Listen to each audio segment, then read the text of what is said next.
अस्सलाम वालेकुम, मैं आपका बबलू लाहौरी भाई। आज मैं रिव्यू करने वाला हूँ एक पावरफुल एंड्रॉयड टैबलेट को। 90 FPS पबजी स्पोर्ट दिखाती है, 1.3 मिलियन एंतुतु पे ये स्कोर हिट करती है, 144 हर्ट्ज का इसके अंदर एक डिस्प्ले है और 9520 mAh का एक बैटरा लगा हुआ है इसके अंदर। प्रीमियम लुक वाला एक बड़े साइज का टैबलेट है। स्टोरेज इसमें UFS 4.0 है और जो रैम है LPDDR5X वाली है और डिवाइस है ओप्पो का पैड 3। अब ये जो डिवाइस है कितने में मिलेगी, क्या इसका ओवरऑल परफॉर्मेंस है, आगे आपको सारी डिटेल्स बताता हूँ इसकी। और दोस्तों वीडियो अच्छी लगे लाइक और शेयर आप कर ही देते हो, फिर भी मैंने कहा छोटी सी फॉर्मेलिटी कर लेते हैं। अब ये जो ओप्पो पैड 3 है ना, अगर आप इसकी ऑनलाइन प्राइस चेक करोगे तो जहाँ पे जिन कंट्रीज़ में ये लॉन्च हुआ है वहाँ पे कोई $500-550 के आसपास आपको गूगल पे प्राइस नज़र आएगी। पाकिस्तान में जो प्राइस मिल रही है ना, वो मिल रही है कोई 55,000 पे 8/128 वाले की, और 8/256 वाले की प्राइस मिल रही है गालबन 65,000 पे। ये प्राइस कम इसलिए है, मतलब अगर आप $550 को $US का जो रेट है उससे कन्वर्ट करोगे तो वो तो काफ़ी ऊपर निकल जाता है।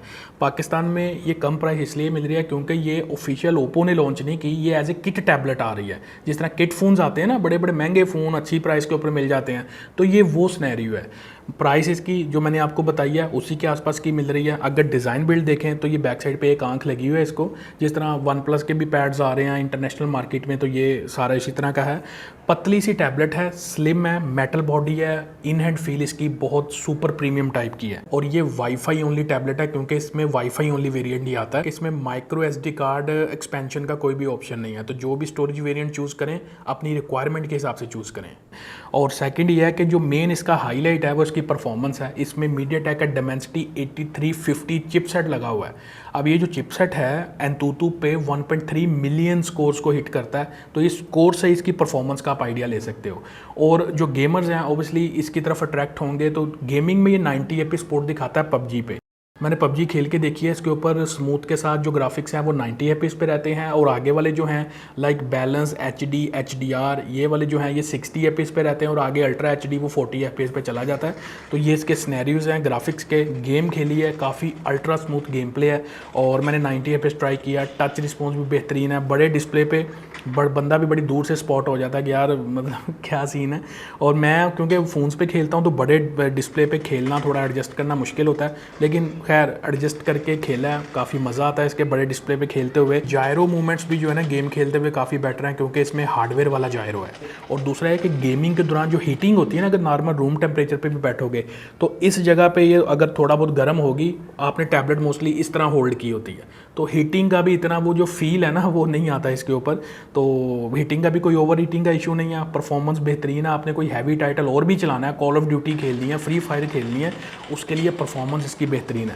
इवन मैंने स्क्रीन रिकॉर्डिंग के साथ भी गेमिंग करके देखी है। इसका जो अपना है गेमिंग मोड है उसको परफॉर्मेंस पे शिफ्ट करके FPS भी मैंने ऑन किए हुए हैं, वो भी आप देख सकते हो। इवन स्क्रीन रिकॉर्डिंग का जो गेम प्ले है वो भी मेरी एक्सपेक्टेशन से इसने बेटर ही रिकॉर्ड किया है। हल्का फुल्का कहीं पे ज़ाहिर है रिकॉर्डिंग भी चल रही है, आपने 90 FPS भी मेंटेन करनी है टैबलेट ने, तो कहीं पे 19-20 हो जाता है, लेकिन ओवरऑल स्क्रीन रिकॉर्डिंग के साथ गेम प्ले अगर आप करते हो ना तो वो भी ये बड़ा बेहतरीन हैंडल कर लेती है। वहाँ पर भी एक्सपीरियंस काफ़ी अच्छा रहा है। और इवन मैंने क्लासिक गेम प्ले भी ना पबजी के अंदर इसके ऊपर ट्राई किया, 90 FPS के ऊपर हॉट ड्रॉप करते हुए 19-20 कहीं पर थोड़ा बहुत आगे पीछे होता है, लेकिन ओवरऑल जो क्लासिक गेम प्ले है ना वो भी काफ़ी बेटर निकाल के देता है। और मैंने क्लासिक जो गेम प्ले है विद स्क्रीन रिकॉर्डिंग भी खेल के देखा है, वहाँ पे भी जो इसकी परफॉर्मेंस है ना, मतलब स्क्रीन रिकॉर्डिंग को एक बेहतरीन तरीके से हैंडल कर लेता है। और परफॉर्मेंस को सपोर्ट करती है इसकी बड़ी बैटरी, 9520 mAh का बड़ा बैटरा लगा हुआ है इसके अंदर। ऑब्वियसली मैंने इसको 0 to 100 से 0 तो नहीं करके देखा, लेकिन बैटरी बैकअप काफ़ी बेहतरीन है इसका। और 67 वाट चार्जिंग को ये सपोर्ट करता है। ओप्पो की जो वूक चार्जिंग है ना, आप कंपैटिबल चार्जर यूज़ करोगे तो मैंने इसको 0 to 100 चार्ज करके ज़रूर देखा है, ये 2.25 घंटे में चार्ज होती है, लाइक 1 घंटा 105 मिनट के आसपास आप कह सकते हो। बाकी डिटेल मैं ऐड कर दूंगा।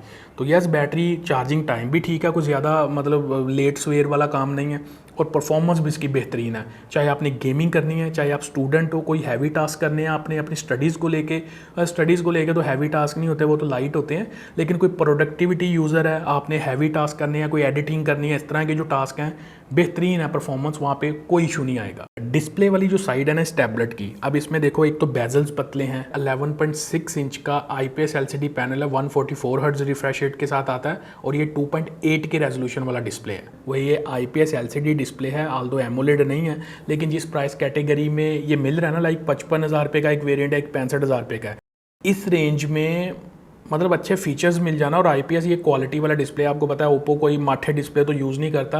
वो अलग बात है कि पाकिस्तान में आके ये माठे फ़ोन ज़रूर दे देते हैं। तो बहरहाल ये है कि 144 हर्ट्ज़ पे चलता है, काफ़ी स्मूथ है और एनिमेशंस भी बड़ी स्मूथ है क्योंकि परफॉर्मेंस अच्छी है इसकी, जिटर नहीं करता। डिस्प्ले की क्वालिटी, क्रिस्पनेस, इसके जो कलर्स हैं, इवन इसके जो विंग एंगल्स हैं, वहाँ पे हर चीज़ परफेक्ट है। और मीडिया कंजप्शन जो एक्सपीरियंस है ना, वो ये है कि यूट्यूब के ऊपर HDR10 का आपको जो है ना प्लेबैक मिल सकता है और 4K रेजोल्यूशन तक मिल सकता है, काफ़ी स्मूथ है, एक क्रिस्प डिस्प्ले आपको मिलता है। और नेटफ्लिक्स के ऊपर आके ना एक चीज़ बस माइंड में रखना, अपडेट आई है इसको लेटेस्ट या वट जो भी है, नेटफ्लिक्स इसमें मोस्ट ऑफ द टैबलेट्स में मैंने देखा है L3 के ऊपर चलती है। तो OTT प्लेटफॉर्म अगर आप कंज्यूम करना चाहते हो तो ये उसका सिनेरियो L3 के ऊपर है। इसको कौन कह लो या कह लो कि OTT प्लेटफॉर्म्स वाले यूज़र थोड़ा अवॉइड कर लें, तो ये चीज़ें हैं। बाकी आपने यूट्यूब देखनी है या कुछ भी करना है, उसके लिए डिस्प्ले क्वालिटी टॉप नॉच है, वहाँ पे इश्यूज़ नहीं है। और जो स्पीकर है इसके अंदर क्वाड स्पीकर है, साउंड क्वालिटी बेहतरीन और एक रिच साउंड क्वालिटी निकालती है टैबलेट। आउटडोर में भी अगर आप इस टैबलेट को यूज़ करते हैं तो काफ़ी रीजनेबल विजिबिलिटी है इसकी, वहाँ पे ऐसा नहीं है कि कोई डिस्प्ले नज़र नहीं आता, तो बेहतरीन विजिबिलिटी है। तगड़ी परफॉर्मेंस के साथ जो रैम है इस टैबलेट में वो है LPDDR5X वाली और 8GB रैम है बाय द वे मेरे पास जो वेरिएंट है। और जो स्टोरेज है 256GB वाले वेरिएंट के अंदर UFS 4.0 है और ये भी काफ़ी फास्ट और हाई स्पीड वाली स्टोरेज होती है। सॉफ्टवेयर वाली साइड पे ये जो Oppo Pad 3 है ये नवंबर 2024 का टैबलेट है, ज़्यादा पुराना नहीं है, तो Android 15 पे रन कर रहा है इस टाइम पे और ColorOS 15 का सपोर्ट है। और ColorOS जो होता है ना, इसकी मतलब ये होता है कि यूजिबिलिटी के हिसाब से जो क्वालिटी है ना वो काफ़ी बेटर रहती है। और सेकंड ये जो है ब्लॉटवेयर इसके अंदर नहीं है, मतलब आप अपनी मर्ज़ी से जिस तरह मर्ज़ी ऐप इंस्टॉल करो, कोई फजूल का ब्लॉटवेयर आपको नहीं मिलेगा। तो सॉफ्टवेयर का एक्सपीरियंस भी काफ़ी क्लीन है। कैमरा वाली साइड से एक जो टैबलेट का यूज़ के सिनेरियो होता है वो मोस्टली इंडोर के अंदर कोई आपके कोई document scanning as a student या कोई रेसिपी वगैरह बना रहे हैं उसकी ले लिया, वीडियो कॉलिंग पे मतलब यूज़ कर लिया। 8 मेगापिक्सल इसकी बैक पे है, 8 मेगापिक्सल इसकी फ्रंट पे है, तो उसके हिसाब से एक टैबलेट के यूज़ के सिनेरियो के हिसाब से वहाँ पे मतलब गुजारा कर जाएंगे। और जो वीडियोग्राफी है बैक साइड से ये 4K 30 FPS तक रिकॉर्ड कर लेती है टैबलेट बाय द वे। अब देखो इस टैबलेट की हर चीज़ मैंने आपको एक्सप्लेन कर दिया है। Oppo Pad 3 55,000 रुपये का 8/128 और 65,000 रुपये 8/256 वाला है। जो गेमर्स हैं, जो 90 FPS गेमिंग करना चाहते हैं, बड़ी स्क्रीन चाहिए, एक अच्छा गेमिंग परफॉर्मेंस चाहिए, बड़ी बैटरी चाहिए, वो भी देख सकते हैं। जो स्टूडेंट हैं जिनको एक अच्छा टैबलेट चाहिए प्रीमियम लुक वाला, तो वो भी मतलब यहाँ पे उनका भी बेहतरीन चलेगा। और ऐसे यूज़र जिनको मतलब हाई प्रोडक्टिविटी टास्क के लिए एक टैबलेट चाहिए और बड़ी बैटरी के साथ चाहिए, तो उनके लिए भी ये काफ़ी बेटर ऑप्शन है, वो भी इसकी तरफ देख सकते हैं क्योंकि प्राइस रेंज काफ़ी आइडियल है इसकी जो पाकिस्तानी मार्केट में चल रही है।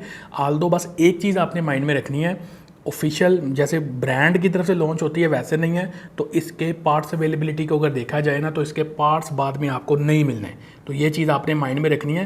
क्योंकि ज़ाहिरा किट टैबलेट है, अभी नया नया एक प्रोडक्ट आना शुरू हुआ है और ज़ाहिरा ब्रांड जब इसको ऑफिशियली लॉन्च नहीं करा तो फिर आपने इसको डैमेज कर लिया, डिस्प्ले डैमेज कर लिया, कुछ तरह की चीज़ डैमेज कर ली, तो फिर इसके पार्ट्स जो है ना उस केस के अंदर नहीं मिलने। बस ये चीज़ अपने माइंड में रखिएगा।